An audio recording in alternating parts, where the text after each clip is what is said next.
electrostatics தான் next chapter. So already சொன்னோம் field related to stationary charges or stationary charge. So positive charge இருக்கலாம் இல்ல negative charge இருக்கலாம். And இந்த chargesல புதுசா நம்ம என்ன பார்க்க போறோம்னா ரெண்டு விதமா பார்க்க போறோம். ஒன்னு concentrated charges or point charge. இன்னொன்னு distributed charges. இந்த ரெண்டு ஃபார்ம்ல பார்க்க போறோம். அது என்ன பாயிண்ட் சார்ஜ்னா நமக்கு தெரியும் ஒரு பாயிண்ட்ல கான்சென்ட்ரேட் ஆயிருக்கிறதா நம்ம கன்சிடர் பண்ணிக்கணும் ஆக்சுவலா சார்ஜ் அந்த மாதிரி இருக்காது ஸ்கேட்டர்டா தான் இருக்கும் ஒரு ஸ்பெசிபிக் வால்யூம் எடுத்துட்டு அந்த வால்யூம்ல கான்சென்ட்ரேட் ஆயிருக்கிறதா நாமளே அசியூம் பண்ணிக்கிறோம் அண்ட் அததான் நம்ம பாயிண்ட் சார்ஜ் அப்படின்னு சொல்றோம் ஸோ இந்த பாயிண்ட்ல மட்டும் இருக்கு மற்ற இடத்துலதான் அது இன்எஃபெக்டிவா இருக்கு ஸோ எனக்கு நிறைய சார்ஜஸ் இங்க இந்த மாதிரி இருக்கு Q1, Q2, Q3, Q4 இந்த மாதிரி ஒரு வால்யூம்குள்ள இருக்கு அப்படின்னா இதோட சார்ஜஸ் இங்கெல்லாம் எனக்கு ஃபீல் ஆகல வெளியெல்லாம் எனக்கு ஃபீல் ஆகல அப்படின்னா இதை மட்டும் நான் ஒரு பாயிண்ட் சார்ஜ் Q அப்படின்னு எடுப்பேன் டிஸ்ட்ரிபியூட்டட் சார்ஜஸ்னா என்னன்னா எனக்கு இந்த சார்ஜோட எஃபெக்ட் ஒரு லைன் ஃபுல்லா ஃபீல் ஆகுது தெரியுது தெரிய போகுது அந்த அளவுக்கு ஸ்ட்ராங்கா இருக்குன்னா அது லைன் சார்ஜ் ஒரு சர்ஃபேஸ் ஃபுல்லா இந்த சார்ஜ் எனக்கு தெரியும் அப்படின்னா அது சர்ஃபேஸ் சார்ஜ் ஒரு வால்யூம் ஃபுல்லா எனக்கு சார்ஜ் எஃபெக்டிவா இருக்குன்னா வால்யூம் சார்ஜ்னு சொல்றோம் ஸோ டிஸ்ட்ரிபியூட்டட் சார்ஜஸ்ல 3 டைப்ஸ் இம்பார்ட்டன்ட் ப்ராப்ளம்ஸ் அதுக்கு ஏற்ற மாதிரி மாறும் ஓகே ஸோ நம்ம படிக்க போறது Q point charge ρL line charge ρS surface charge ρV volume charge இப்போ இது ρL ρS ρVன்னு சொல்றதெல்லாம் என்னன்னா சார்ஜ் டென்சிட்டி அதாவது charge for this particular length charge for this particular surface அப்ப அதுல இருந்து அதை பாயிண்ட் சார்ஜா மாத்தணும் இல்ல அதுல இருக்க சார்ஜ் மட்டும் எனக்கு வேணும்னு சொன்னா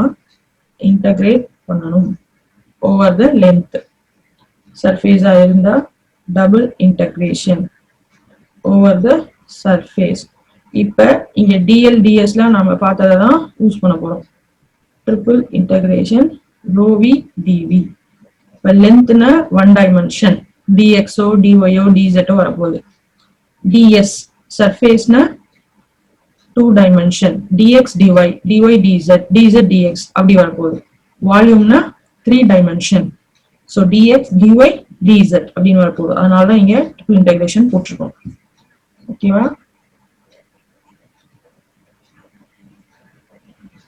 கூலம்ஸ் லா வெரி இம்பார்ட்டன்ட் கண்டிப்பா ஏதாவது ஒரு क्वेश्चन கூலம்ஸ் லா ரிலேட்டடா கேட்காம இருக்கவே மாட்டாங்க எந்த எக்ஸாம் வந்தாலும் உனக்கு கேட்டுருவோம் கூலம்ஸ் லா என்ன சொல்லுதுன்னா force between two charges Q1 and Q2 so definition தான் அது ரெண்டு சார்ஜ் Q1 Q2 அப்படின்றது ஸ்பேஸ்ல இருந்தா அந்த ரெண்டு சார்ஜ்க்கு இடையில ஃபோர்ஸ் எப்படி இருக்குன்றத டிஃபைன் பண்றது தான் Coulomb's law it is equivalent to Newton's gravitational law எப்படி கிராவிடேஷன்ல நியூட்டன்ஸ் லா சொல்றோமோ F equal to m into ஏன்னு சொல்லிட்டு இங்க F equal to Q1 Q2 divided by R square அனலாகஸா ரிமெம்பர் பண்ணிக்கோங்க நியூட்டன்ஸ் லா வந்து F equal to m into a அதாவது எந்த பார்ட்டிகல் மேல இருக்கிற ஃபோர்ஸ் நமக்கு வேணுமோ அதோட மாஸும் அது எந்த ஸ்பீட்ல போயிட்டு இருக்கோ அதோட ஆக்சலரேஷனும் ஓகேவா சப்போஸ் ஆக்சலரேஷன் டியூ டு கிராவிட்டியா இருந்தா m into g இது நியூட்டன்ஸ் லா இதுக்கு ஈக்குவலன்ட் ஆனதா கூலம்ஸ் லா அப்ப ஆல்ரெடி நான் உங்களுக்கு ஃபர்ஸ்ட் கிளாஸ்ல சொன்னேன் பார்ட்டிகல்ஸ் அப்படின்னு பார்க்கும்போது நமக்கு 4 விதமான ஃபோர்ஸ் இருக்கு அதுல ஒன்னு கிராவிடேஷனல் ஃபோர்ஸ் மேஜரான ஃபோர்ஸ் நம்ம பார்க்கக்கூடிய ஃபோர்ஸ் ஸோ வேர்ல்டுல ஆர் இந்த பிளானட் எர்த்ல எல்லா இடத்துலயுமே இந்த ஃபோர்ஸ் நம்ம பார்க்க முடியும் இன்னொரு ஃபோர்ஸ் என்னன்னு சொன்னா particle fours are electro magnetic force நம்மளால பார்க்க முடியாதது இதுவும் எக்ஸிஸ்ட் ஆயிட்டு இருக்கு இன் நேச்சர் நிறைய சார்ஜஸ் இருக்கு எல்லா பார்ட்டிகளுக்குமே சார்ஜஸ் இருக்கு அந்த சார்ஜ் வந்து எந்த அளவுக்கு ஃபோர்ஸ் கொடுக்குதுன்னா அதோட மாஸையும் அதோட டிஸ்டன்ஸையும் பொறுத்து இங்க மாஸ் கால்குலேட் பண்ண முடியாது எலக்ட்ரானுக்கு இன் டர்ம் ஆஃப் சார்ஜ்ல கால்குலேட் பண்றோம் so F is proportional to product of two charges Q1 and Q2 இது வந்து மாஸ் ஈக்குவலன்ட் அடுத்தது inversely proportional to distance between the two charges so 1 by R square அப்ப F க்கு proportional to Q1 Q2 divided by R square இதுவும் equivalent mask பதிலா நம்ம இங்க product of charges சொல்றோம் ஆக்சலரேஷனுக்கு பதிலா இங்க நம்ம டிஸ்டன்ஸ் சொல்றோம் அப்ப இது ரெண்டுக்கும் உள்ள டிஸ்டன்ஸ் ரொம்ப ஜாஸ்தியா இருந்துச்சுன்னா ஃபோர்ஸ் ரொம்ப கம்மியா இருக்கும் 2 கிலோமீட்டர் டிஸ்டன்ஸ்ல இருந்ததுன்னா அந்த ஃபோர்ஸே இருக்காது இல்லையா? யோசிச்சு பாருங்க, ஒரு சார்ஜுக்கும் இன்னொரு சார்ஜுக்கும் கிலோமீட்டர் கணக்குல டிஃபரன்ஸ் இருந்ததுன்னா ஃபோர்ஸே தெரியாது. அதனாலதான் நம்மளுக்கு டிஸ்ட்ரிபியூட்டடா எங்கெங்கயோ இருக்கிற சார்ஜஸ்க்கு ஃபோர்ஸ் ஃபீல் பண்ண முடியாது இல்ல. Only when this distance is very very less force வந்து ஜாஸ்தியா இருக்கும். லைக் யோர் நியூக்ளியஸ் எடுத்துட்டா, நியூக்ளியஸ் உள்ள ஒரு ஆட்டமோட நியூக்ளியஸ் எடுத்துட்டா புரோட்டான்ஸ் இருக்கு, நியூட்ரான்ஸ் இருக்கு, வெளியே எலக்ட்ரான்ஸ் இருக்கு. இப்ப இந்த புரோட்டானுக்கும் எலக்ட்ரானுக்கும் டிஸ்டன்ஸ் என்ன இருக்கும்? ரொம்ப ரொம்ப கம்மியா இருக்கும். ஓகே, சோ இந்த மாதிரி ரொம்ப டிஸ்டன்ஸ் கம்மியா இருக்கும்போது ஃபோர்ஸ் ரொம்ப ஜாஸ்தியா இருக்கும். அதனாலதான் the electrons are bound to atom. Okay, so இந்த எலக்ட்ரான்ஸ் எந்த அளவுக்கு லூஸ்லி பவுண்டா இருக்கோ அந்த அளவுக்கு நம்மளுக்கு ஃப்ரீ சார்ஜஸா மாறிடும். ஃப்ரீ சார்ஜஸா மாறினா கண்டக்ட் பண்ண ஆரம்பிச்சிடும் when we supply a field. இதுதான் பேசிக். சரியா? சோ இது வரைக்கும் கூலும்ஸ் லா எதுக்கு படிக்கணும் என்ன படிக்கணும் தெரியாம இருந்தீங்கன்னு சொன்னா இதுதான் விஷயம். So it is equivalent to gravitational law of force. ஆனா இத சார்ஜஸ் மேல சொல்றவங்க தான். இந்த ப்ரொபோர்ஷனாலிட்டி கான்ஸ்டன்ட் இருக்கு இல்லையா, அதை ரீப்ளேஸ் பண்றதுதான் இந்த 1/4πε0. So 1/4πε for any medium. Epsilon is ε0 into ε0. Absolute permittivity, relative permittivity. Free space ஆ இருந்தா ε0. So நம்ம இனிஷியலா இப்ப ஃப்ரீ ஸ்பேஸ் தான் படிக்க போறோம். அதனால உள்ளார ப்ராப்ளம்ஸ்ல ஃபுல்லா ε0 எடுக்க போறோம். வேற என்ன இதுல மேட்டர்னா இங்க ஏதோ ஒண்ணு போட்டிருக்காங்க, இதுதான் மெயின் மேட்டர். இங்க நம்ம கொடுக்கும்போது வெறும் மேக்னிடியூட் மட்டும் சொல்லிட்டோம் இல்லையா, பட் தேர்ட் பாயிண்ட் ஒண்ணு இருக்கு கூலும்ஸ் லால. ஃபர்ஸ்ட் இதை டிஸ்கவர் பண்ணிட்டு கூலும்ஸ் இந்த லா கொடுக்கும்போது இது இல்ல, but later on this point was added. அதாவது அந்த force is directed along line joining the two charges. So q1 q2 ரெண்டு இடத்துல இருக்கு அப்படின்னு சொன்னா if you want to find out force on 2 due to 1, அப்ப எந்த சார்ஜ்ல இருந்து எது மேல ஃபோர்ஸ் ஃபைண்ட் அவுட் பண்ணுமோ அந்த டைரக்ஷன்ல தான் நம்மளோட வெக்டர் இருக்கும். So I am finding out F12 அப்படின்னு சொன்னா 1ல இருந்து 2க்கு நான் டைரக்ட் பண்ணணும். என்னோட யூனிட் வெக்டர் இந்த டைரக்ஷன்ல தான் இருக்கும். அந்த யூனிட் வெக்டர் தான் நான் இங்க கொடுத்திருக்கேன். And unit vector is given as vector divided by modulus of vector from q1 to q2 or q2 to q1. எப்படி நமக்கு ப்ராப்ளம்ல கேக்குறாங்களோ அதை பொறுத்து இதை எடுத்துக்கணும். And in general r vector வந்து distance vector, distance between q1 and q2. okay, distance vector is given as difference of position vector. இது நம்ம ப்ராப்ளம்ல பார்க்கலாம், பெட்டரா புரியும். இது சும்மா நோட் மட்டும் பண்ணி வச்சுக்கோங்க. ஸோ ஆர் வெக்டர்ன்றது R vector minus R dash vector எழுதிட்டேன். இப்போ மாடுலஸ் எடுத்தா இதோட மாடுலஸ் எப்படி வரும்? ஸோ இதுக்கு காம்பனன்ஸ் இருக்கும், இதுக்கு காம்பனன்ஸ் இருக்கும் இல்லையா? So modulus of R minus R dash வெக்டர்னு வரும். அப்போ இந்த ஆர் ஸ்கொயரை நான் வந்து எப்படி சேஞ்ச் பண்ணிடுவேன்னா ஏஆர் வெக்டரா ஆர் வெக்டரா மாத்திருக்கேன். இப்போ டினாமினேட்டர்ல இருந்தது இந்த ஸ்கொயரோட சேர்த்து கியூப்னு எழுதியிருக்கேன். ஸோ இது ஒரு ஃபார்ம் ஆப்ஷன்ல கொடுத்துருப்பாங்க இந்த மாதிரி டிஃப்ரெண்ட் ஃபார்ம்ஸ். இங்க ஏஆர் வெக்டர்னு போட்டா இங்க ஆர் ஸ்கொயர் வரும், இங்க ஆர் வெக்டர்னு போட்டா இங்க ஆர் கியூப் வரும். அதை ஞாபகம் வச்சுக்கோங்க. ஏஆர் வெக்டர்னா யூனிட் வெக்டர், ஆர் வெக்டர்னா டிஸ்டன்ஸ் வெக்டர். ஓகேவா? ப்ராப்ளம்ல போடும்போது இன்னும் பெட்டரா புரியும்.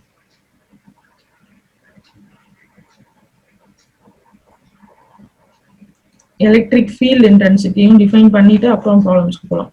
அது முன்னாடி டிஸ்ட்ரிபியூட்டட் சார்ஜஸ் இது ஆல்ரெடி உங்களுக்கு சொல்லிட்டேன். Electric field intensity vector E vector is defined as force per unit charge. So F divided by Q. இந்த டெஃபினிஷனே 1 மார்க் தான். இதே நிறைய வாட்டி கேட்டிருக்காங்க. அண்ட் யூனிட், இப்போ ஃபோர்ஸோட யூனிட் நியூட்டன், சார்ஜோட unit coulomb. Newton by coulomb or volt per metre. Okay, volt per metre இந்த யூனிட் தான் மோஸ்டா யூஸ் பண்ணுவோம். ஸோ ஃபீல்ட் இன்டென்சிட்டி, இன்டென்சிட்டினா என்ன? எந்த அளவுக்கு ஒரு ஃபீல்டை ஃபீல் பண்ண முடியும் அப்படின்றதுதான் இல்லையா? ஸோ ஒரு சார்ஜ் இருக்குன்னு, பாசிட்டிவ் சார்ஜ் இருந்தா ஃபீல்டு வெளியே போகும் நம்ம டிசைட் பண்றோம். நெகட்டிவ் சார்ஜா இருந்தா ஃபீல்டு உள்ள வரும் அப்படின்னு டிசைட் பண்றோம். So E starts at positive charge, ends at negative charge அப்படின்னு சொல்றோம். இந்த ஃபீல்டை பக்கத்துல ஜாஸ்தியா ஃபீல் பண்ண முடியும். அப்படியே இங்க இருந்து தள்ளி தள்ளி போனா குறைஞ்சிட்டே போயிடும். இன்னும் தள்ளி போனா இன்னும் குறைஞ்சிட்டே போயிடும்.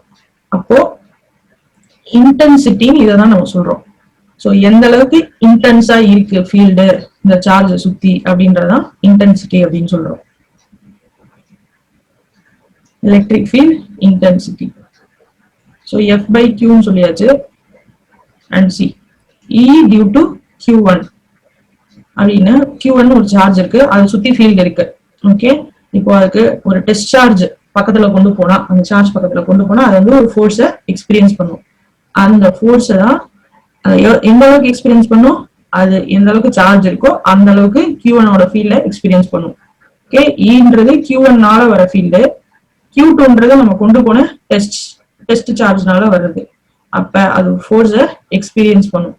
இதுதான் F equal to Q into 2 sorry Q into ஈன்னு கொடுக்குறோம். இதுல இருந்து தான் E equal to F by Q2 வந்துடும்.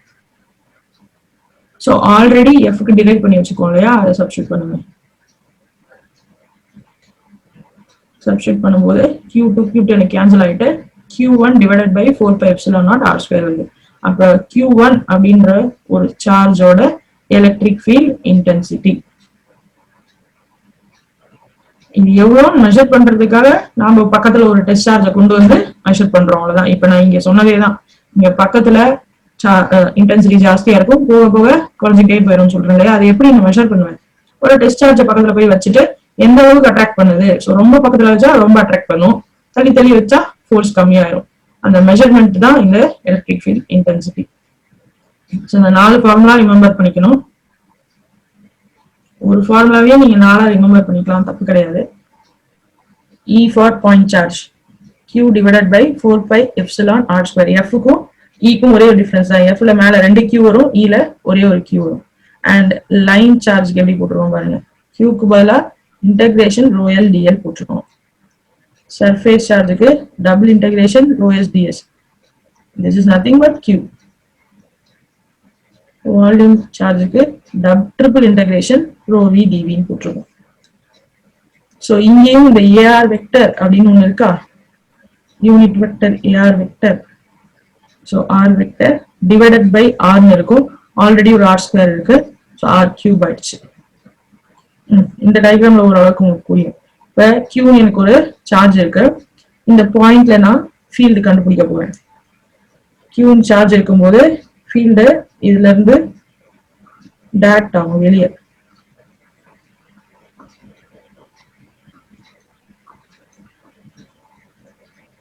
If it is a point charge இல்லையா, ஓகே, அதை அப்படியே மைண்ட்ல வச்சுக்கோங்க. இப்போ இந்த Qன்ற சார்ஜ் இந்த மாதிரி ஃபீல்டு கிரியேட் பண்ணுதுன்னு சொல்லியாச்சு. அப்ப அட் சம் பாயிண்ட் P, இந்த சம் பாயிண்ட் P ல எந்த அளவுக்கு இன்டென்சிட்டி இருக்கும்னு மெஷர் பண்றது தான் நம்மளோட E. So Q divided by 4πε0 r².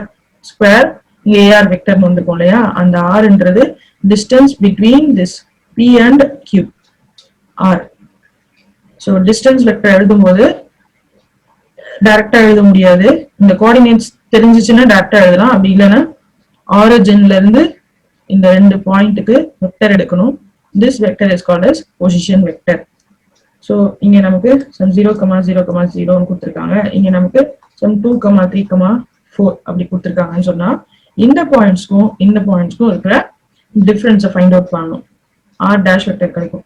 அதே மாதிரி Pக்கும் சம் பாயிண்ட்ஸ் கொடுத்துருப்பாங்க, 6,7,8 அந்த மாதிரி கொடுத்தாங்கன்னா இதுக்கும் நம்ம டிஃபரன்ஸ் கண்டுபிடிக்கணும். அது எப்படி போடுறதுன்னு சம்ல பார்க்கலாம், ஏன்னா அதை வச்சுதான் ப்ராப்ளம்ஸே. அண்ட் இந்த மாதிரி டிஃப்ரெண்ட் கேசஸ் இங்க இருக்கு. E due to point charge அதான் நம்ம பார்த்துட்டு இருக்கோம். E due to line charge, அதுல finite line charge, infinite line charge, எல்லாம் 1 மார்க் क्वेश्चन தான். sheet chargeல infinite sheet charge and finally volume charge, அதாவது sphere.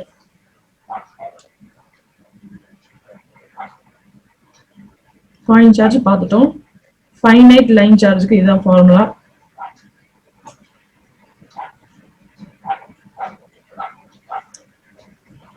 ஸோ இங்க நம்ம எல்லாமே XYZ கோஆர்டினேட் சிஸ்டம் தான் ரெஃபரன்ஸா வச்சிருக்கோம்.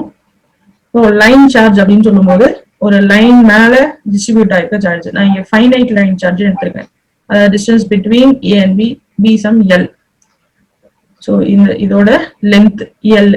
ஆனா எனக்கு லென்த் எல்லாம் ஃபார்முலால தேவையில்லை. அதுக்கு பதிலா இந்த பாயிண்ட தான் நான் கண்டுபிடிக்கணும். இந்த சார்ஜ்னால இந்த பாயிண்ட்ல இருக்க எஃபெக்ட் தான் எனக்கு வேணும் அப்படின்னு சொன்னா இந்த சார்ஜ் இந்த பாயிண்ட்டுக்கு ஜாயின் பண்ணிட்டு இந்த angle α1 and α2 in terms of α1 and α2 எடுத்துக்கிறேன் டிஸ்டன்ஸ். ஓகேவா?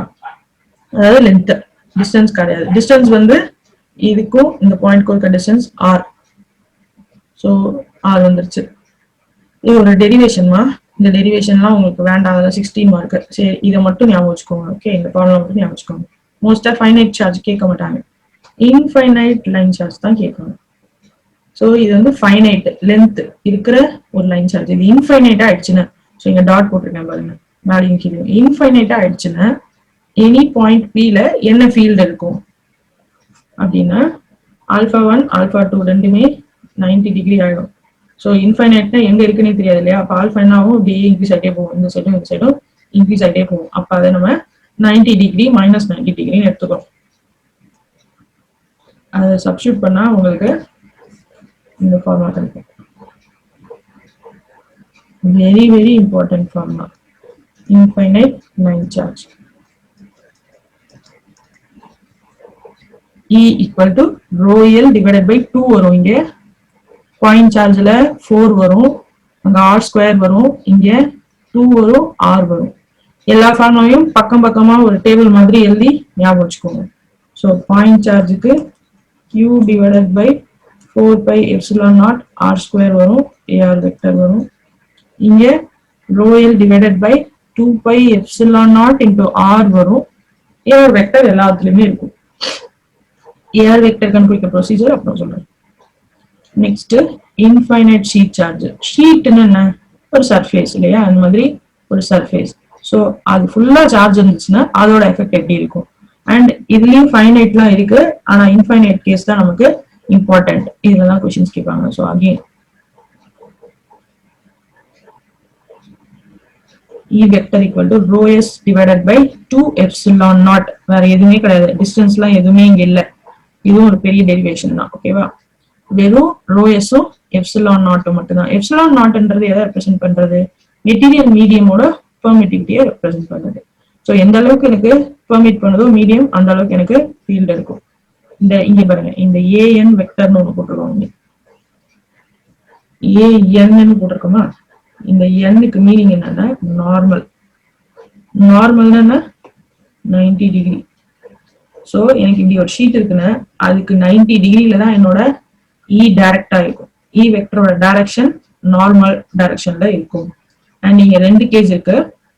அபவ் ஷீட், ஸோ இந்த ஷீட்டுக்கு மேல பிளஸ் ஏஇசட் டைரக்ஷன்ல இருக்கு. ஸோ இங்கே பார்க்கலாம் ஏஇசட். நான் இங்க வந்து இசட் பிளேன்ல வச்சிருக்கேன். அது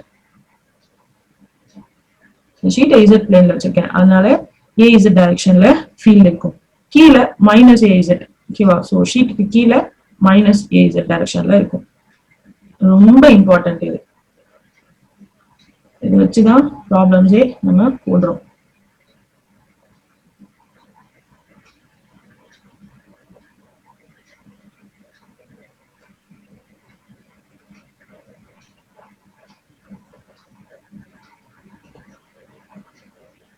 Two point charges Q1 and Q2 are located at points கொடுத்திருக்காங்க. Find force on Q1. நீங்க இந்த படம்லாம் வரைய தேவையில்ல, உங்களுக்கு புரியணுன்றதுக்காக வரைஞ்சிருக்கேன். ஸோ இந்த பாயிண்ட் கொடுத்துருக்கிறத வச்சு நான் வரைய ட்ரை பண்ணியிருக்கேன். ஸோ இது -x, இது -z, y மட்டும் பாசிட்டிவ்னு இருக்கு. ஸோ சம்வேர் ரவுண்ட் இந்த சைடு இருக்கும் அப்படின்னு போட்டிருக்கேன். எக்ஸ் ஒய் z நான் இப்படி எடுத்திருக்கேன் இல்லையா? அப்ப எனக்கு ஆக்சுவலா இந்த சைடு இருந்திருக்கணும். -x கொடுத்துருக்காங்க. 3 1 0. ஸோ மூணுமே பாசிட்டிவ்ன்றதுனால இந்த பிளேன்ல போட்டிருக்கேன். இது Q1, இது Q2. இதெல்லாம் நீங்க போட தேவை, ஜஸ்ட் ரெப்ரசென்ட் பண்ணிருக்கேன். ஓகே, ஸோ நமக்கு ஃபோர்ஸ் ஆன் Q1 கேட்கறாங்க. ஃபோர்ஸ் ஆன் Q1 அப்படின்னு சொன்னா செகண்ட் சார்ஜ்னால ஃபர்ஸ்ட் சார்ஜ் மேல இருக்கிற ஃபோர்ஸ், அதாவது F21. F21 is equal to Q2 into Q1 divided by 4πε0 constant. இங்க என்ன வரும்னு பார்த்தா R21 ஸ்கொயர்னு போடுவேன். இங்க என்னோட வெக்டர் எப்படி டைரக்ட் ஆயிருக்கும்னா செகண்ட் சார்ஜ்ல இருந்து ஃபர்ஸ்ட் சார்ஜ்க்கு டைரக்ட் ஆயிருக்கும். ஸோ AR21 வெக்டர்னு போட்டுட்டேன். ஓகே, ஸோ இந்த ஃபார்முலா நீங்க எழுதிட்டீங்கன்னா இதுக்கு அடுத்த ஸ்டெப் கொஞ்சம் ஈஸியாகும். ஸோ ஆன் Q1 கேட்டதுனால எனக்கு Q1 தவிர்த்து இங்க ஒன்னே ஒண்ணுதான் இருக்கு, Q2 மட்டும்தான் இருக்கு. ஸோ செகண்ட் சார்ஜ்னால ஃபர்ஸ்ட் சார்ஜ் மேல வர ஃபோர்ஸ் F21 அப்படின்னு எடுத்துட்டேன் நான். So as per definition product of Q1 Q2 எழுதிட்டேன். Distance between Q1 Q2 R21 எடுத்திருக்கேன். வெறும் R2 எடுத்து போட்டாலும் ஒண்ணுதான். எனக்கு இங்க R21 வரதுனால இதை அப்படியே ரீடைன் பண்ணிட்டேங்க. ஸோ என்னோட டைரக்ஷன் எப்படி இருக்கும், 2ல இருந்து 1க்கு டைரக்ஷன் இருக்கும். அண்ட் இந்த யூனிட் வெக்டரை எப்படி நம்ம பிரிச்சு எழுதுவோம், அதுதான் இவ்வளவு நேரம் சொல்ல ட்ரை பண்ணிட்டு இருந்தோம் இல்லையா. So unit vector AR21 vector is nothing but R21 vector divided by modulus of R21 vector. R21 vector is given as R1 vector minus R2 vector. இதுதான் உங்களுக்கு important. R21 vector na R1 minus R2. இதெல்லாம் question vectors னு சொல்லுவோம். அதெல்லாம் நீங்க ஞாபகம் வச்சுக்கோங்க. 21 அப்படின்னு வந்தா இங்க 1 minus 2ன்றதை ஞாபகம் வச்சுக்கோங்க. ஃபர்ஸ்ட் சார்ஜோட பாயிண்ட்ஸ் இங்க எழுதியிருக்கேன். ஃபர்ஸ்ட் சார்ஜோட பாயிண்ட்ஸ் இங்க எழுதியிருக்கேன். செகண்ட் சார்ஜோட பாயிண்ட்ஸ் எழுதியிருக்கேன். நல்ல மைனஸ் வரும். எப்படி மைனஸ் பண்றேன் பாருங்க. -1 -3, அதாவது எக்ஸ் காம்பனன்ட் தனியா, ஒய் காம்பனன்ட் தனியா, இசட் காம்பனன்ட் தனியா. ஸோ -1 -3 -4, அடுத்து 1 -1 0, -3 -0, ஸோ -3. அப்போ என்னோட ஆர் வெக்டர் இதுதான். இது எப்படி எழுதுவேன், -4 into ax vector -3 into az vector, y component 0 ஆயிடுச்சு. ஓகே, இதுக்கு மாடுலஸ் எப்படி எடுக்கும், square root of X component, Y component, Z component. எனக்கு ஒய் இல்லாதனால square root of 4 square + 3 square வந்துச்சு. ஸோ 5 வந்துச்சு. இப்போ இதை எப்படி ரீப்ளேஸ் பண்ணிருக்கோம் பாருங்க. இந்த ஏஆர் வெக்டரை இங்க நான் எப்படி எழுதிட்டேன், R2 divided by modulus of R2 எழுதிட்டேன். ஆல்ரெடி இங்க ஒரு R2 இருக்கு, அப்ப எனக்கு R3 ஆயிடுச்சு. ஓகே, ஸோ Q1க்கு சப்ஸ்டியூட் பண்ணிட்டேன். மைக்ரோ கூலும்ல இருக்கு. ஸோ இன்டூ 10⁻⁻6 மறந்துடக்கூடாது. 4π அப்படியே போட்டிருக்கேன். எப்சிலான் நாட்க்கு 10⁻⁻6 டிவைடட் பை 36πன்னு போட்டிருக்கேன். அப்புறம் இந்த வெக்டரை என்ன கண்டுபிடிச்சனோ அதை அப்படியே இங்க எழுதிருக்கேன். அடுத்தது இங்க கியூப் வந்துச்சு இல்லையா. ஸோ ஆர் மாடுலஸ் என்ன கண்டுபிடிச்சோம், 5 மேக்னிடியூட். ஸோ 5 கியூப் வந்துருச்சு. இப்போ இதை சிம்பிளிஃபை பண்றது உங்களுக்கு ஈஸியா இருக்கும். ஒரு ப்ராப்ளம் சிம்பிளிஃபை பண்ணி கூட்டு பாருங்க. ஓகே, ஸோ இந்த ப்ராப்ளம்க்கு மட்டும் நான் போட்டிருக்கேன். 4π and 36π 9 வருமா. இது 500, 10⁻⁻6 10⁻⁻6 10⁻12. இந்த 10⁻⁻9 மேல எடுத்து போயிட்டேன். ஸோ 10⁻9 ஆயிடுச்சு. இந்த 1/9 மேல எடுத்து போயிட்டேன், 9 ஆயிடுச்சு. 5 கியூபை 5 into 25 போட்டிருக்கேன், ஆர் 125 போட்டிருக்கேன். உங்களுக்கு ஈஸியா இருந்துச்சு. நான் இதை வந்துட்டு ஸ்ட்ரைக் அவுட் பண்ணுன்றதுக்காக அந்த மாதிரி போட்டிருக்கேன். ஸோ எனக்கு என்ன வரும், 20 வருமா, 4 வருமா. So 4 into 9 36, 10⁻⁻12 + 9 10⁻⁻3. இந்த வெக்டர் அப்படியே இருக்கு. இப்ப இது வந்துட்டு காமன், இதோடையும் மல்டிப்ளை பண்ணும், இதோடையும் மல்டிப்ளை பண்ணும். ஸோ ஃபைனலா எனக்கு இதுதான் ஆன்சர் வந்துச்சு. 10⁻⁻3 இருக்கிறத பாயிண்ட் வச்சு எழுதியிருக்கேன். இல்லைன்னா இதை அப்படியே எழுதி மில்லி நியூட்டன் அப்படின்னு போடலாம் ஆன்சர். ஓகேவா, இருக்கிறதுலே சிம்பிளஸ்ட் ப்ராப்ளம் இதுதான். இதுல நீங்க தெரிஞ்சுக்க வேண்டியது இந்த ஏஆர் வெக்டரை எப்படி கால்குலேட் பண்ணணும்னா ஒரு வாட்டி பார்த்துக்கோங்க.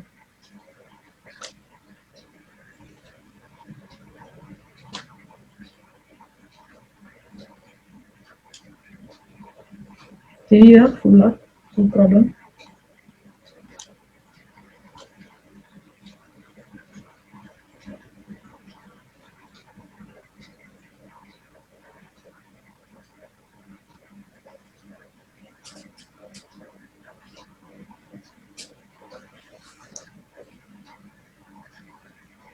எல்லா ப்ராப்ளமும் இதே மாதிரிதான் இருக்கும். ஸோ எல்லா ப்ராப்ளமும் இந்த மாதிரி பாயிண்ட்ஸ் கொடுத்துடுவாங்க. we have to find out the AR vector and R distance. எதுலையுமே டிஸ்டன்ஸ் டைரக்டா கொடுக்க மாட்டாங்க உங்களுக்கு. நீங்க மேபி இஎம்டி வந்து ஈவன் பிசிக்ஸ்ல கூட படிச்சிருப்பீங்க கூலும்ஸ்லாம். அங்க டிஸ்டன்ஸ் பிட்வீன் சார்ஜஸ் 2 மீட்டர் இல்ல 2 சென்டிமீட்டர் 2 மில்லிமீட்டர் அப்படி கொடுத்துருப்பாங்க. அதெல்லாம் இங்க எதுவுமே கொடுக்க மாட்டாங்க, பாயிண்ட்ஸ் தான் இருக்கும் நம்மளுக்கு. அதை வச்சுதான் நம்ம கால்குலேட் பண்ணணும். இந்த மாதிரி இதெல்லாம் ப்ராக்டிகலி மீட்டர் கணக்குல எல்லாம் இருக்காது சார்ஜஸ். மீட்டர் கணக்குல டிஸ்டன்ஸ்ல இருக்க சார்ஜஸ்க்குலாம் நம்ம ஃபோர்ஸ் கால்குலேட்டே பண்ண தேவையில்ல, ஃபோர்ஸே இருக்காது. சும்மா நம்ம புரிஞ்சுக்கணும், ப்ராப்ளம்ஸ் புரிஞ்சுக்கணுன்றதுக்காக கொடுத்துருக்காங்க.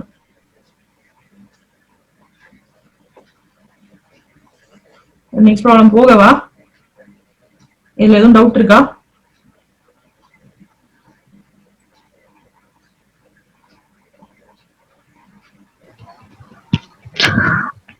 போட்டு பார்க்கலாம் மேம். போட்டு பாருங்க. எதுவும் புரியறதுல எதுவும் ப்ராப்ளம் இல்ல? இல்ல மேம். டிஃபால்ட்டா இப்படிதான் கால்குலேட் பண்ணணும் டிஸ்டன்ஸ் வெக்டர். ஓகேவா? ஓகே.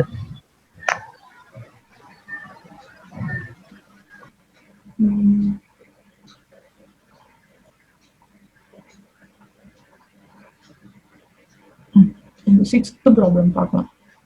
இது ஒண்ணு மட்டும் பார்க்கலாம். Find E at the origin due to a point charge of 64.4 nanocoulomb located at some point கொடுத்திருக்காங்க in Cartesian coordinate system. Cartesian coordinate mention பண்ணிருக்காங்க. மென்ஷன் பண்ணலனாலும் it is understood.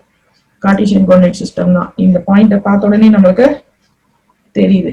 Okay, so சும்மா ஒரு டயக்ராம் வரைஞ்சிருக்கேன். இந்த பாயிண்ட் சார்ஜ் இங்க போட்டிருக்கோம்.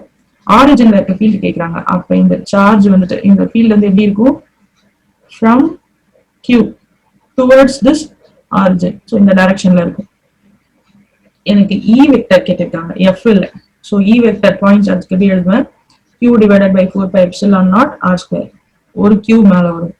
AR vector போட்டுடுவேன். இப்போ இந்த AR வெக்டரை கால்குலேட் பண்ணணும்ல. So AR vector is given as R divided by modulus of R இல்லையா? ஸோ இங்க R வெக்டர் வந்துட்டு இந்த சார்ஜ்ல இருந்து இந்த சார்ஜ் போதுங்க. நான் இப்ப செகண்ட் பாயிண்ட்ல இருந்து ஃபர்ஸ்ட் பாயிண்ட்டை மைனஸ் பண்ணணும். So from charge to origin. Okay, இங்க எழுதியிருக்கேன் சார்ஜ்ல இருந்து ஆரிஜினுக்கு போகணும். அப்ப நான் ஃபர்ஸ்ட் ஆரிஜினை போட்டுட்டு அப்புறமா நான் சார்ஜோட பாயிண்ட்டை போடுவேன். ஸோ 0 பிளஸ் 4 வருமா? So 4 into AX. 0 minus 3 வருமா? So minus 3 into AY. 0 minus 2 வருமா? So minus 2 into AZ. So finally modulus எடுக்கும்போது square root of 4 square 3 square 2 square √29 வரும். எனக்கு வெக்டரும் இருக்கு, மாடுலஸும் இருக்கு. இப்போ இங்கே போடும்போது இந்த Q by 4πε0 நீங்க யூஷுவல் மெத்தட்ல எப்படி போடணுமோ போட்டுக்கோங்க. So this is Q by 4πε0. AR vector, அதாவது R வெக்டர் இங்க போட்டிருக்கேன். Okay, R vector or AR vector divided by modulus of AR vector. இன்னும் எனக்கு இங்க ஒரு R² இருக்குல்ல. இப்போ எனக்கு மேக்னிடியூட் √29 தெரிஞ்சிருச்சு. அப்ப R² என்னது? 29. ஓகே, இல்லைன்னா √29 whole cube அப்படின்னு போடணும். 29 can be written as √29 into √29. அப்ப 29 கியூப்னு போட்டாலும் 29 into √29 போட்டாலும் ஒண்ணுதான். இதை நான் இப்படி சால்வ் பண்ணிருக்கேன். இந்த சால்வ் பண்ணி பார்த்தா தான் தெரியும். இந்த வேல்யூ வரும். வெக்டர் அப்படியே எழுதிருக்கேன். கடைசியா என்ன பண்ணுவேன்? இதை உள்ளார எல்லா டேர்ம்ஸ்லயும் மல்டிப்ளை பண்ணுவேன். ஸோ இந்த மாதிரி வரும் கான்செப்ட். இங்க எல்லாமே மல்டிபிளிகேஷன் டிவிஷன் தான். யூனிட்டை பார்த்து போடுங்க. ஃபோர்ஸா இருந்தா நியூட்டன் போடுங்க, ஃபீல்டா இருந்தா volt per metre or newton per coulomb. So இந்த ப்ராப்ளம்லயும் உங்களுக்கு ஏ வெக்டர் எப்படி கால்குலேட் பண்றதுன்றது தெரியுது. ஓகே, இதுதான் ப்ரொசீஜர். இப்படிதான் நம்ம எல்லாமே கால்குலேட் பண்ண போறோம். ஸோ இந்த ரெண்டு ப்ராப்ளமோட இன்னைக்கு நம்ம ஃபினிஷ் பண்ணிக்கலாம். நான் ஆல்ரெடி வெக்டர் கால்குலஸ்ல நிறைய பார்த்துருக்கோம், அதெல்லாம் இன்னைக்கு பாருங்க. நேற்று ஷேர் பண்ண நோட்ஸ்லயே இது எல்லாமே இருக்கு.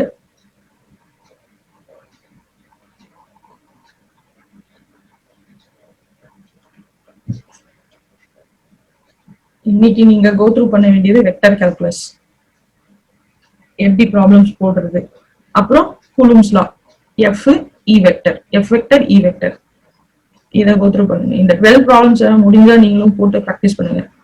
நானே இங்க ஸ்டெப் பை ஸ்டெப்பா தான் போட்டிருக்கேன். பை சான்ஸ் ஏதாவது மிஸ்டேக் இருக்கலாம், அப்படி இருந்தா கரெக்ஷன் பண்ணிக்கோங்க. சரியா?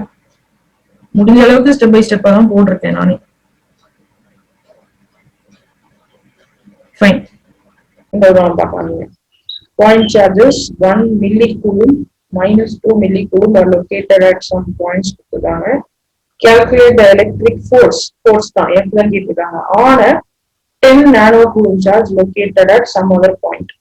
அப்ப இது வந்துட்டு Q1, இது வந்து Q2, அப்ப மூணாவது சார்ஜ் வந்துச்சு Q2 வச்சுக்கலாம், Q3 வச்சுக்கலாம். எலக்ட்ரிக் ஃபீல்ட் இன்டென்சிட்டி கேட்டிருக்காங்க. ஓகே, ஃபர்ஸ்ட் F, அதுக்கப்புறம் E. F வெக்டர் பாத்தீங்கன்னா ஃபர்ஸ்ட் சார்ஜ்னால தேர்ட் சார்ஜ் மேல இருக்கிறது, செகண்ட் சார்ஜ்னால தேர்ட் சார்ஜ் மேல இருக்கிறது ஆட் பண்ணணும். சரியா, ரெண்டு ஃபோர்ஸ் கண்டுபிடிச்சு ஆட் பண்ணணும். இதுக்கு பேரு சூப்பர் பொசிஷன் பிரின்சிபல் அப்படின்னு சொல்லுவோம். ஸோ F13 F23 நீங்க தனித்தனியா எழுதிட்டீங்கன்னா அதுக்கப்புறம் நீங்களே வச்சுருவீங்க. ஸோ Q1 Q3 வந்துருவா. அப்ப இங்க AR13 வெக்டர் வந்துடும், R13 ஸ்கொயர் வந்துடும். இப்போ இந்த AR13 வெக்டரை இது இந்த மாதிரி நம்ம எழுத முடியும். R13 vector divided by R13 whole cube. அதே மாதிரி AR23 vector R23 vector divided by R23 cube. இது சும்மா நான் வந்து பிளாட் பண்ண ட்ரை பண்ணிருக்கேன், ரொம்ப அக்யூரேட்டா அதனால புரியணுன்றதுக்காக. இப்போ Q1ல இருந்து எனக்கு வெக்டர் இப்படி இருக்கும், Q2ல இருந்து வெக்டர் இப்படி இருக்கும், ஆக்சுவல் வெக்டர் வந்து இதோட ரிசல்டன்ட் அப்படின்னு சொல்ல ட்ரை பண்ணிருக்கேன். வெக்டோரியல் அடிஷன் தான் நம்ம எல்லா இடத்துலயும் பண்ணணும், அதான் நம்ம சொல்ல ட்ரை பண்ணிருக்கோம். ஓகேவா? ஸோ R13 எப்படி கால்குலேட் பண்ணுவோம்? R3 minus R1. ஓகே, வந்துருச்சு R13யோட modulus. R23 R3 minus R2. எல்லாமே வந்து நமக்கு கோஆர்டினேட்ஸ் கொடுத்துருக்காங்க, அசியூம் பண்ணி நம்ம பண்ணியிருக்கோம். சப்போஸ் நம்ம ப்ராப்ளம்ல கோஆர்டினேட்ஸ் கொடுக்கல, டைரக்டா டிஸ்டன்ஸ் கொடுத்தாங்க, இது இந்த யூனிட் வெக்டர் எதுவுமே நீங்க அதை பத்தி கவலைப்படுத்தாங்கன்னு அர்த்தம். டைரக்டா டிஸ்டன்ஸ் கொடுத்துறாங்கன்னு ஜஸ்ட் ஃபைண்ட் த மேக்னிடியூட் மட்டும் அப்படின்னு அர்த்தம். இது கொடுக்காம இந்த பாயிண்ட் வந்து இந்த பாயிண்ட் அந்த மாதிரிலாம் கொடுக்காம டைரக்டா டிஸ்டன்ஸ், சரி இது வந்துட்டு ஒரு 1 மீட்டர்ல இருக்கு, இது வந்து 2 மீட்டர்ல இருக்கு, இல்ல சம் சென்டிமீட்டர்ல இருக்கு கொடுத்தாங்க, மேக்னிடியூட் மட்டும் ஃபைண்ட் அவுட் பண்ணணும். கூலம்ஸ்ல அதேதான். ஓகேவா?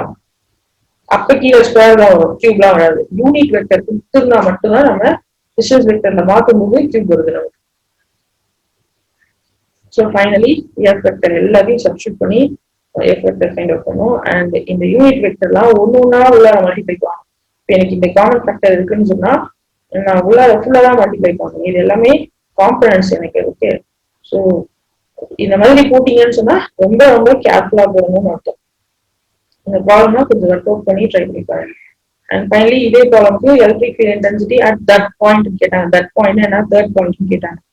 அப்போ அந்த தேர்ட் பாயிண்ட்ல இருக்க எலக்ட்ரிக் ஃபீல்ட் இன்டென்சிட்டி என்ன வரும்? இந்த எஃப். இந்த எஃப் வந்து எங்க கண்டுபிடிச்சிருக்கோம்? ஃபோர்ஸ் ஆன் தேர்ட் பாயிண்ட் தான் கண்டுபிடிச்சிருக்கோம்.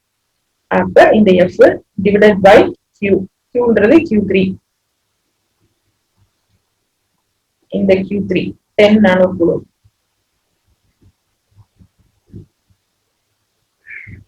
Q3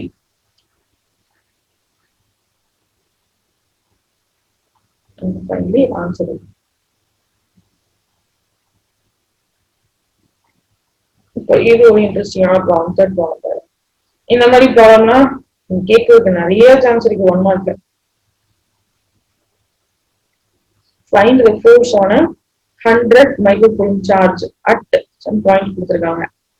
ஸோ இது மேல இருக்க ஃபோர்ஸ் தான் கண்டுபிடிக்கணும். ஓகே, ஸோ இதுதான் ஃபைனலா நம்ம மற்ற சார்ஜ்ல இருந்து இந்த சார்ஜ் மேல இருக்கிற ஃபோர்ஸ் தான் கண்டுபிடிக்கணும். ஃபர்ஸ்ட் ஃபோர்ஸ் ஆன் அப்படின்னு கொடுத்துருக்காங்க.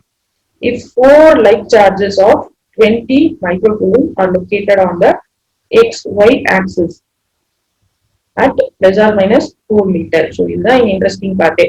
XY axis at plus or minus 4 meter அப்படின்னு சொல்லிதான். பாயிண்ட் தான் கொடுக்கல. இந்த மாதிரி இருந்துச்சுன்னா பாயிண்ட் இல்ல அப்படின்னு எடுத்துட்டு 4 மீட்டர்னு போட்டுறாதீங்க. ஆக்சுவலா இதுல இருந்து நம்ம பாயிண்ட பிளாட் பண்ணணும். ஏன் அந்த மாதிரி போட்டுறாதீங்கன்னு சொல்றேன்னா, இங்க பாயிண்ட் கொடுத்துட்டான் இல்லையா, இங்க பாயிண்ட் கொடுத்துட்டான். அப்ப இதை நாம தான் பாயிண்டா கன்வெர்ட் பண்ணணும். எப்படி கன்வெர்ட் பண்ணுவீங்க?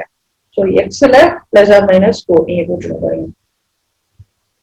பிளஸ் 4 அப்படின்னா 4,0,0, மைனஸ் 4னா மைனஸ் 4,0,0.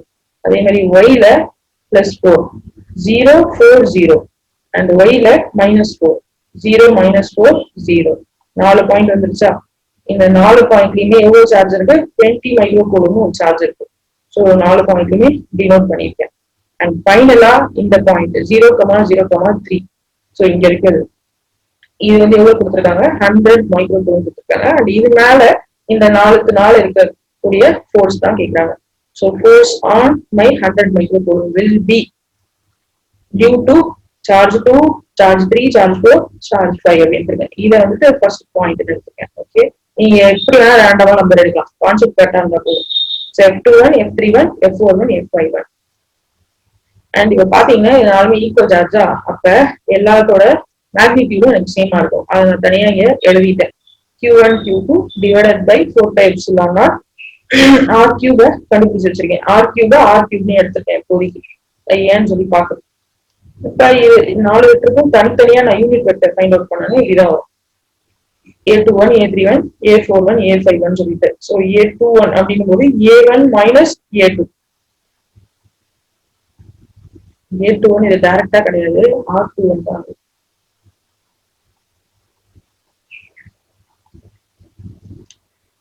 யூனிட் வெக்டர் கிடையாது, கண்டுபிடிச்சதுக்கு டிஸ்டன்ஸ் வெக்டர் தான். So 0.1 0,0,3 minus 0.2 R1 minus R2. அதே மாதிரி தான் எல்லாமே R1 minus R3, R1 minus R4, R1 minus R5. இப்ப இந்த மாதிரி கிடைச்சிருக்கு. அண்ட் இந்த ப்ராப்ளம்ல ஒரு விஷயம் நம்ம பார்த்த உடனே புரிஞ்சுக்கலாம். எல்லாமே ஈக்குவல் சார்ஜஸ், ஆப்போசிட் ஈக்குவல் டிஸ்டன்ஸ்ல இருக்கு. அப்ப ஏதோ ஒரு ஃபீல்ட் ஏதோ ஒரு டேஷ்ல கேன்சல் ஆகும்னு தெரிஞ்சுக்கலாம். அதை இங்க பார்த்தாலும் தெரிஞ்சுக்கலாம். இப்ப இது 4,0,3, இது -4,0,3. அப்ப இது ரெண்டுத்தையும் ஆட் ஆகும்போது எக்ஸ் காம்பனன்ட் கேன்சல் ஆகும். அதே இது ரெண்டுத்தையும் ஆட் பண்ணும்போது -4 இங்க -3 இருக்கு. ஸோ ஒய் காம்பனன்ட் கேன்சல் ஆகும். இல்ல எங்களுக்கு இப்பெல்லாம் புரியல, யூஸ் மெத்தட்ல எங்க போடுறோம் அப்படின்னு சொன்னாலும் அப்படியும் போடலாம், ஒன்றும் பிரச்சனை இல்லை. எல்லாத்துக்கும் யூனிட் வெக்டர் போட்டு அதுக்கப்புறம் நீங்க ஆட் பண்ணி மல்டிப்ளை பண்ணி போடுறதுனாலும் போடலாம். ஓகே, ஸோ ஃபைனலா நமக்கு என்ன தெரியுதுன்னா எல்லா வெக்டர்லயும் இந்த இசட் மட்டும் இருக்கு 3. அப்ப எனக்கு டைரக்ஷன் இசட் ஆக்சிஸ்ல இருக்கும்ன்றதுதான் மீனிங். மீதி எல்லாம் கேன்சல் ஆயிடும், டைரக்ஷன் இசட் ஆக்சிஸ்ல எக்ஸிஸ்ட் ஆகும். அண்ட் 3z வெக்டர் அப்படின்னு எல்லாமே 3 வருது. ஓகே, காம்பனன்ட் வந்து 3 வருது. ஸோ 3az வெக்டர் அப்படின்னு. அண்ட் அதோட மாடுலஸ், வெக்டரோட மாடுலஸ், இந்த எல்லா வெக்டருக்கும் மாடுலஸ் எடுத்தா square root of 4 square plus 3 square வரும் இல்லையா. ஸோ அப்போ எனக்கு ஃபைன் வரும். ஆர் கியூபுக்கு மேல ஃபைன் டினோட் பண்ணிக்கிறேன். அண்ட் இங்க ஒரு வெக்டர் வரும் இல்லையா, அந்த வெக்டருக்கு மேல 3az வெக்டர், டைரக்ஷன் வந்து 3az வெக்டர்னு போட்டுக்கிறேன். இது ஆல்ரெடி கண்டுபிடிச்சிருக்கோம் நம்ம மேக்னிடியூட். ஓகே, இங்க 4ஆல மல்டிப்ளை பண்ணிட்டேன், ஏன்னா எல்லாமே சேம் வெக்டர் இல்லையா. 4ஆல மல்டிப்ளை பண்ணிட்டேன், இதை மறந்துடக்கூடாது. நான் ஒரு வெக்டருக்கு தான் ஒரு ஃபோர்ஸ் தான் மேக்னிடியூட் கண்டுபிடிச்சிருச்சேன். அப்ப 4 ஃபோர்ஸ் இருக்கு. ஸோ 4ஆல மல்டிப்ளை பண்ணிருக்கேன். ஆர் எல்லாமே சேம் டிஸ்டன்ஸ்ல இருக்கு. ஸோ ஒரே ஆர் தான், ஆர் கியூப் எடுத்துட்டோம் நம்ம. இங்க வெக்டரும் இப்ப யூனிட் வெக்டரும் ஒரே ஒரு டைரக்ஷன்ல தான் இருக்கு. அப்ப அதையும் நம்ம இங்க போட்டோம். ஸோ ஃபைனலி இதான் எனக்கு ஆன்சர். இது வந்து ஜஸ்ட் 1 மார்க் கொஸ்டின் தான். எப்படி கேட்பாங்கன்னா 4 point charges are located at 4 corners of a square. அப்போ அதோட ஃபோர்ஸ் என்ன இருக்கும், இவ்வளவு சென்டர்லயோ இல்ல இவ்வளவு ஹைட்லயோ ஃபோர்ஸ் எப்படி இருக்கும், அந்த மாதிரி கேட்பாங்க.